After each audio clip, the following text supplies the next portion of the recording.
ഇനി നമ്മൾ തമിഴ്നാട്ടിലേക്കാണ് പോകുന്നത്. ഫെയിൻചാൽ ചുഴലിക്കാറ്റ് ന്യൂനമർദ്ദമായതിന് പിന്നാലെ തമിഴ്നാട്ടിലുണ്ടായ മഴ തുടരുന്നു. തിരുവണ്ണാമലയിൽ മഴ ശക്തമാണ്. ഉരുൾപൊട്ടലിൽ കാണാതായവരെ കണ്ടെത്താനുള്ള നടപടികളും തുടരുന്നുണ്ട്. കർണാടകയിലെ 7 ജില്ലകളിലും ജാഗ്രതാ നിർദ്ദേശമുണ്ട്.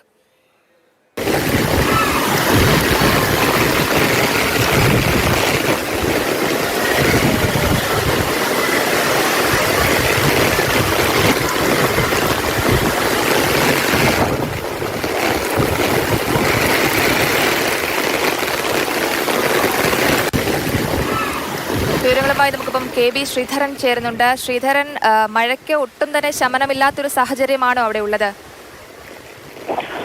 കഴിഞ്ഞ ദിവസങ്ങളെ അപേക്ഷിച്ച് നോക്കുമ്പോൾ മഴയ്ക്ക് ശമനമുണ്ട്. പക്ഷെ എന്നാൽ പോലും മഴ തുടരുന്നുമുണ്ട്. പ്രത്യേകിച്ച് വടക്കൻ തമിഴ്നാടിന്റെ ഉൾ ജില്ലകളിൽ, ഇപ്പോൾ തിരുവണ്ണാമലയിലൊക്കെ ശക്തമായിട്ടുള്ള മഴ ഇപ്പോഴും തുടരുന്നുണ്ട്.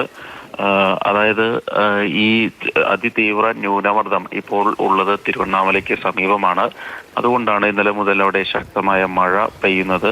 വിഴുപുരം, കല്ലക്കുറിച്ചി മേഖലയിലും മഴയുണ്ട്. ഈ 3 ജില്ലകളിലാണ് ഇന്ന് റെഡ് അലർട്ട് ഉള്ളത്. അതോടൊപ്പം തന്നെ 20 ജില്ലകളിൽ ജാഗ്രതാ നിർദ്ദേശവും നൽകിയിട്ടുണ്ട്. സമീപ ജില്ലകളായിട്ടുള്ള ധർമ്മപുരി, സേലം, കൃഷ്ണഗിരി മേഖലകളിലൊക്കെ മഴയുണ്ട്. ഈ 9 ജില്ലകളിലെ വിദ്യാഭ്യാസ സ്ഥാപനങ്ങൾക്ക് അവധി പ്രഖ്യാപിച്ചിട്ടുമുണ്ട്. ഏറ്റവും ആശങ്കയായിട്ടുള്ള ഒരു കാര്യം, തിരുവണ്ണാമലയിൽ ഇന്നലെ വൈകിട്ടോടുകൂടി കൂറ്റൻ പാറക്കഷ്ണങ്ങൾ വീടുകൾക്ക് മുകളിലേക്കൊക്കെ വീണു.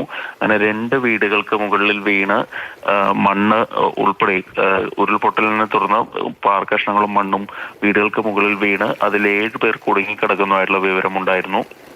അവർക്ക് വേണ്ടിയുള്ള തിരച്ചിൽ രാത്രിയിലും തുടരുകയാണ്. ദേശീയ ദുരന്ത നിവാരണ സേനയുടെയും പ്രത്യേക പരിശീലനം സിദ്ധിച്ച SDRFന്റെയും സംഘാംഗങ്ങൾ ഇന്നലെ രാത്രി മുഴുവൻ തിരച്ചിൽ നടത്തുകയാണ്. ഏതാണ്ട് 14 അടിയോളം മണ്ണ് വീടുകൾക്ക് മുകളിൽ വീണിട്ടുണ്ട്. അതൊക്കെ മാറ്റിയാൽ മാത്രമേ താഴെ ആളുകൾ ഉണ്ടോ എന്നുള്ള കാര്യത്തിൽ ഒരു സ്ഥിരീകരണം വരൂ. ഏതായാലും ആളുകളെ മാറ്റിപ്പാർപ്പിച്ചിട്ടുണ്ടോ ഈ ഉരുൾപൊട്ടലുണ്ടായ മേഖലകളിലടക്കം?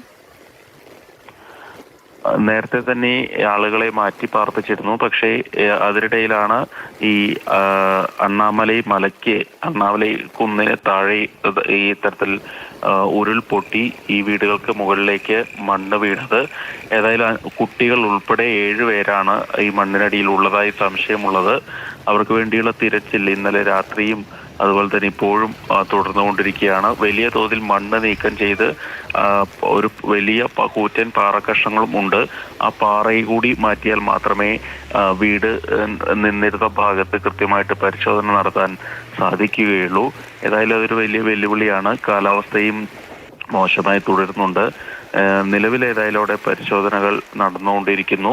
അതോടൊപ്പം തന്നെ ഇവർ ആ വീട്ടിൽ നിന്ന് മുന്നേ മാറിയിട്ടുണ്ടോ എന്ന കാര്യത്തിൽ ഒരു വ്യക്തത ഇനിയും വന്നിട്ടില്ല എന്നാണ് ഇന്നലെ രാത്രി സംഭവസ്ഥലം സന്ദർശിച്ച ജില്ലാ കളക്ടർ അറിയിച്ചത്. ഏതായാലും ഈ ആളുകളെ കണ്ടെത്തുന്നതിനുള്ള നടപടികൾ അവിടെ പുരോഗമിക്കുന്നുണ്ട്. ഇതോടൊപ്പം തന്നെ ഈ ഫെയിൻചാൽ ചുഴലിക്കാറ്റിന്റെ ഒരു സ്വാധീനം അതിപ്പോൾ ഈ തിരുവണ്ണാമലയിൽ നിന്ന് കുറച്ചുകൂടി പടിഞ്ഞാറ് ഭാഗത്തേക്ക് നീങ്ങിക്കൊണ്ടിരിക്കുകയാണ്. ഇതിന്റെ പ്രഭാവത്തിൽ കർണാടകയിലെ 7 ജില്ലകളിൽ ജാഗ്രതാ നിർദ്ദേശമുണ്ട്. മൈസൂരു, ചാമരാജനഗർ, ഷിമോഗ, ചിക്കമംഗളൂരു പോലുള്ള ജില്ലകളിൽ ജാഗ്രതാ നിർദ്ദേശമുണ്ട്. ബംഗളൂരുവിലും അതുപോലെ തന്നെ നഗര ജില്ലകളിലും മഴയ്ക്ക് സാധ്യതയുണ്ട് എന്ന് തന്നെയാണ് മുന്നറിയിപ്പുള്ളത്. ഏതായാലും കേരളത്തിലെ സമാനമായി കർണാടകയിലും ഇന്ന് ജാഗ്രതാ നിർദ്ദേശമുണ്ട്. തമിഴ്നാട്ടിൽ, പുതുച്ചേരിയിലും നേരിയ ശമനമുണ്ട് എങ്കിൽ പോലും സ്ഥിതിഗതികൾ ഇപ്പോഴും സാധാരണ നിലയിലേക്ക് എത്തിയിട്ടില്ല. പ്രത്യേകിച്ച് പുതുച്ചേരിയിലൊക്കെ ശക്തമായിട്ടുള്ള മഴയെ തുടർന്ന് വെള്ളക്കെട്ട് ഇപ്പോഴും ഒഴിയാത്ത ഒരു സാഹചര്യമൊക്കെ ഉണ്ട്. ഇന്ന് വൈകിട്ടോടുകൂടി തന്നെ ഇത് കൂടുതൽ ദുർബലമായി